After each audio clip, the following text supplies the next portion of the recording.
It's not common that my staff say you have to leave a meeting, come here because it's much better, but it seems like there are good things happening here. I was just reading quickly the topics of what you're presenting, and I saw quickly the presenter who just came, Mr. Linden, showing Rio Grande do Sul, where most of my family lives. Thanks for getting the internet there. So thank you. Let me tell you something. What you're doing here at the ICANN is very different from what's going in a lot of the other rooms. And I love it, because that's the future. Not just because you're young, but because what you're talking about here. In fact, the last session today by Sarah, where's Sarah Rodriguez? Where is she? Sarah. I love the title of your session, The Future of the Internet. I wish I could come back and listen to this, because in fact, you are crafting the future of the internet. Look, the governance of the internet is going through a transformation as we speak. Today, the governance of the internet was very confused because a lot of things were put together in the same place and everybody's fighting over who will govern what. And you hear a lot of people fighting over models of governance. Many of you are talking about multi-stakeholder governance, right? But I want to invite you, some of you were maybe at the talk I gave to the newcomers. I want to say it again to you. The governance of the internet really resides in 3 different layers. And if this table was the internet, then underneath this table is the physical layer. And that's the networks. There's how many of them need today? About 55, 60,000 networks, they say, around the world. These networks, who governs them? You know who governs the networks, right? It's standards made by the ITU, the IEEE, GSMA now for mobile, standards and specs by them, and of course, the policy comes from national regulators and ministries, and of course, some global regulations by the ITU. That's the first layer, and that layer is largely settled. I don't want to tell you this, but I will tell you this. You shouldn't, quote-unquote, waste too much time on that. That's kind of moving forward, and the world has accepted how this layer is governed.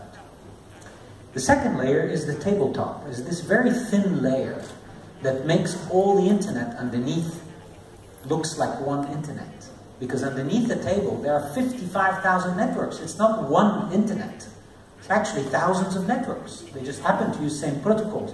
But the reason they look like the internet, with a big capital I, is because of this thin layer. What is this thin layer? We call it the logical infrastructure of the internet, not the physical. And the logical infrastructure of the internet is what is governed at ICANN here. That's what we do. It's also all we do. So I'll come in a minute to the third layer. But what we do in this layer is make sure that the internet looks like one internet. How does it look like one internet? You all know the answer. Unique identifiers, names, numbers, and protocol parameters.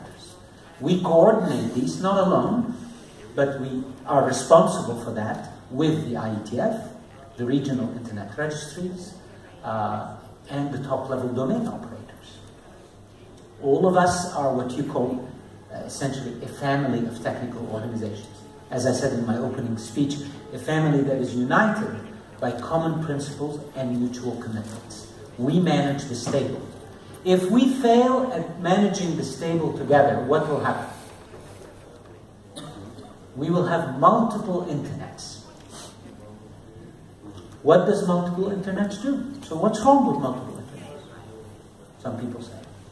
Well, imagine if we broke this table in 2 or 3. And suddenly, to go from one table to the other, there are new rules. There are new regulations. There may be tariffs. There may be filters. And the integrity of this layer will be broken. So if you type IBM.com in China, you may end up at another company. Or at an IBM server that the Chinese internet decided is the IBM server. So the integrity of this layer is very important. And that's what we do here at ICANN. Security, stability, resilience. And if you're not an English speaker natively, look up these 3 words because they mean different things. and they're very important. Security, stability, and resilience. And then, integrity. When India announced on Monday morning that India will go with the multi-stakeholder model, the message was India will play with all of us here to maintain the integrity of this table. That the Indian government will not continue, as it has for the last 20 years, to go to the UN and say, we should take over these unique identifiers and find different ways to do that. If India continued to push this way, while the rest of the world is pushing towards this community managing this layer, we could have had a broken, fragmented internet. So the integrity is very important. And what's the fifth and last word? Security, stability, resilience, integrity, and independence. Independence. What will break this layer is if it doesn't become independent. If some people control it. Who has unique control over this table today? The US government. The US government decided that they must step back. Why? Because the independence of this layer is critical to its stability. If they stay in control of this layer, other people will say, you know what, we're going to create another table. It would have been possible for Dilma Rousseff and the rest of the BRICS leaders to go create a BRICS internet. It would have been possible. Because they were frustrated. Remember how frustrated she was 2 years ago? She could have done it. India and China alone have 1 billion internet users, a third. They could have done it. And that would have been bad for all of us.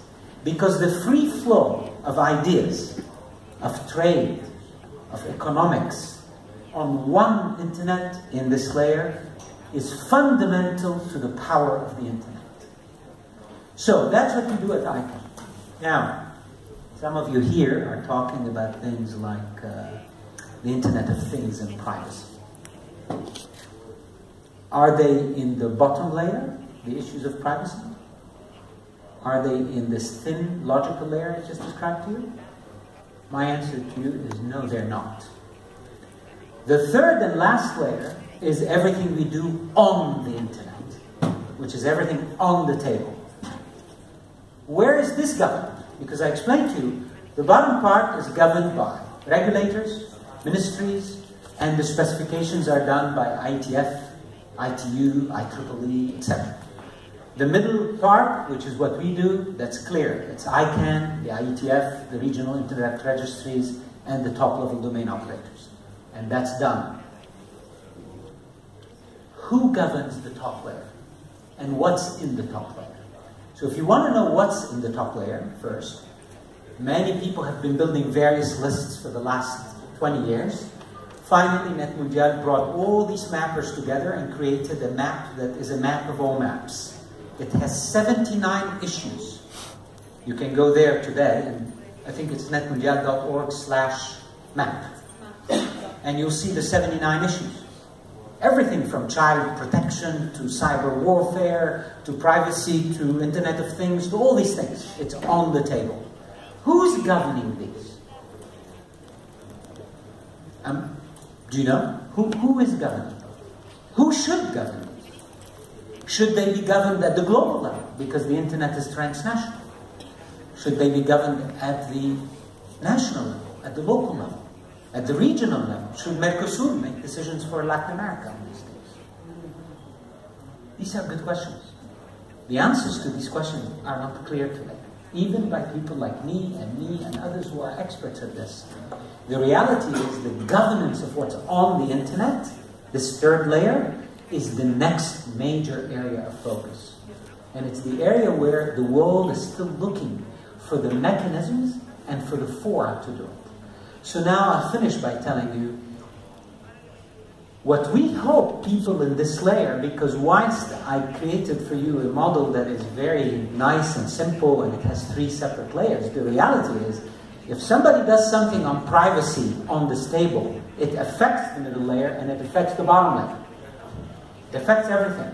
But I'm just trying to segregate where the issues will be solved. But all of us are involved. So ICANN cannot wash its hands and walk away and say, we have nothing to do with the rest. Because all we do is take care of the numbers. Yes, it's true, but when decisions are being made, for example, I'll give you an example, one of the 79 issues on the table. It was 79, right? Not 74. One of these 79 issues is cybercrime. When cybercrime policies are made, eventually, so let's say we have a policy that says when so and so does something like this on the internet, we have to do what? Close the domain, shut down. Okay? If there is a policy to shut down domains, do you think it will affect us in this layer? Of course it will. Because the registries and registrars who operate domains have a contract with us. So today, if some of you attended, you couldn't, obviously you have better things here, but I was with some people from the IPC community, they're telling me, and this was someone from a big IP company, he's saying, look, when we come to you and we say that someone in Bolivia took an intellectual property of ours and distributed it on a website illegally, we want you to force your registrar to close that site.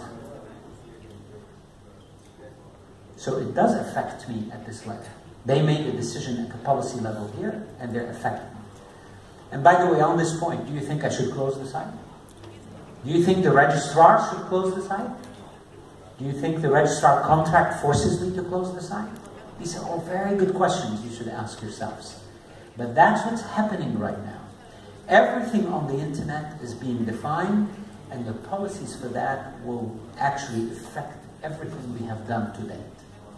So, if you are here at ICANN to participate in our work in order to affect issues on the internet, I'm sorry to inform you that this is the wrong place. If you are interested in cyber warfare policies or in cyber security issues that are user issues or international issues, or if you're interested in protecting children or content management or IP management, none of this is our business. Sadly though, I would tell you, I don't know where to send you. Because right now, we don't know yet where to solve these issues. Governments think they should solve them where? At the UN. Because governments go to the UN to solve international issues. Do you think governments alone should decide all these things? I believe you're here because you believe in the multi-stakeholder model. So I leave you with this thought. As the world grapples with how to manage that third layer, make sure you share your experiences at ICANN of a multi-stakeholder approach. An approach where all stakeholders who are affected are involved. That no one excludes you from this. Because after all, this is your internet. It's not my internet. I'm soon going to be tilling the ground and making olive oil with my wife. But you guys, you the young people who are working at Telefonica, like Lyndon who just spoke, or others, you are the ones who will affect the future of the internet. Be involved. Don't let governments alone tell you how the internet use will be. You need to be part of that. And if you miss that opportunity, just like me and I and our generation made sure that the layers below you were dealt with. And we fought very hard. Only 2-3 years ago, me and I were in Dubai and fighting with governments who want to take over this layer that we now have. We were still fighting. And now we have Dilma Rousseff backing us after the Net Mundial meeting. We have China that came last year to our meeting and backed our work in this layer. And yesterday we had India join. And now we have won the battle to keep this layer in the hands of the multi-stakeholder community.